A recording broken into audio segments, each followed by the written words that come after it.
ദേശീയ ശുചിത്വ പ്രവർത്തനങ്ങളുടെ ഭാഗമായി ആചരിക്കുന്ന നമസ്തേ ഡേയോടനുബന്ധിച്ച് മലപ്പുറം നഗരസഭയുടെ ആഭിമുഖ്യത്തിൽ ദേശീയതല വെബിനാറും ഹരിതകർമ്മസേനാംഗങ്ങൾക്കായുള്ള ആയുഷ്മാൻ ഭാരത് ആരോഗ്യ കാർഡ് വിതരണവും സംഘടിപ്പിച്ചു. നഗരസഭാ കൗൺസിൽ ഹാളിൽ നടന്ന പരിപാടി മലപ്പുറം നഗരസഭാ vice chairman Jithesh G Anil ഉദ്ഘാടനം ചെയ്തു. ശുചിത്വ പ്രവർത്തനങ്ങളിൽ ഹരിതകർമ്മസേനാംഗങ്ങൾ വഹിക്കുന്ന സേവനം ഏറെ വിലമതിക്കപ്പെടേണ്ടതാണെന്നും അവരുടെ ക്ഷേമത്തിനും ആരോഗ്യ പരിരക്ഷയ്ക്കുമായി നടപ്പാക്കുന്ന പദ്ധതികൾ ഫലപ്രദമായി പ്രയോജനപ്പെടുത്തണമെന്നും അദ്ദേഹം പറഞ്ഞു. പരിപാടിയിൽ ആരോഗ്യ സ്ഥിരസമിതി അധ്യക്ഷ സമീറ മുസ്തഫ, വികസന സ്ഥിരസമിതി അധ്യക്ഷ മറിയുമ്മ ഷെരീഫ്, വിദ്യാഭ്യാസ സ്ഥിരസമിതി അധ്യക്ഷ ആബിദ ഇട്ടുവീട്ടിൽ, നഗരസഭാ secretary K Sudheer, clean city manager Valsan, നഗരസഭാ ഉദ്യോഗസ്ഥരായ ഗോപകുമാർ, രാജൻ എന്നിവർ സംസാരിച്ചു. ദേശീയതല വെബിനാറിൽ പങ്കെടുത്ത ഹരിതകർമ്മസേനാംഗങ്ങൾക്ക് ആയുഷ്മാൻ ഭാരത് ആരോഗ്യ കാർഡുകൾ വിതരണം ചെയ്യുകയും ആരോഗ്യ ഇൻഷുറൻസ് പദ്ധതിയുടെ പ്രാധാന്യവും ശുചിത്വ തൊഴിലാളികളുടെ സുരക്ഷയും ക്ഷേമവും സംബന്ധിച്ച് ബോധവൽക്കരണം നടത്തുകയും ചെയ്തു.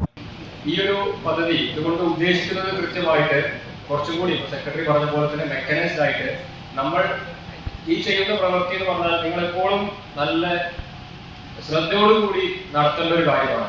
CCMനോട് തുറക്കത്തിൽ തന്നെ പറഞ്ഞു.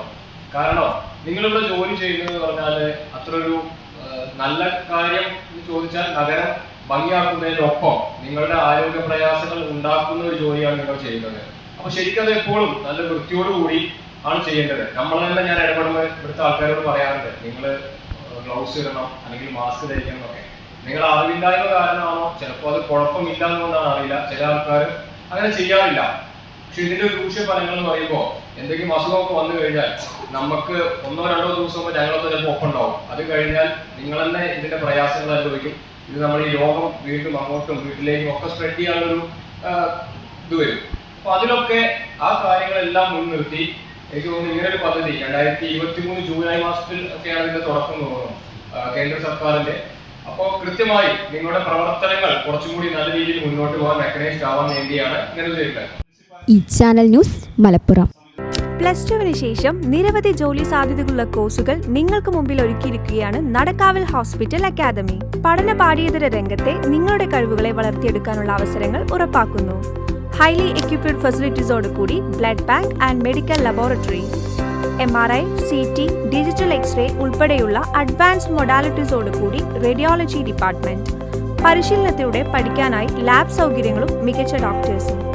കൂടാതെ dialysis and operation theatre, anaesthetic department പഠനത്തോടൊപ്പം പ്രാക്ടിക്കൽ സെഷൻസും. നിങ്ങളുടെ കരിയർ മികവിനായി എക്സ്പീരിയൻസ് ടീച്ചേഴ്സും വിദ്യാഭ്യാസ മേഖലയിൽ പ്രവൃത്തി പരിചയമുള്ള മാനേജ്മെന്റും. പാരാമെഡിക്കൽ ഫീൽഡിൽ ഏറെ സാധ്യതകളുമായി BSc and diploma courses. BSc and diploma in radiology and imaging technology, dialysis technology, operation theatre and anaesthesia technology, medical laboratory technology, hospital administration and diploma in dental hygiene and nursing assistant. Nadakkavil hospital academy of paramedical sciences, Nadakkavil hospital building, Valanchery, Malappuram. Phone 049420840110 7034071111.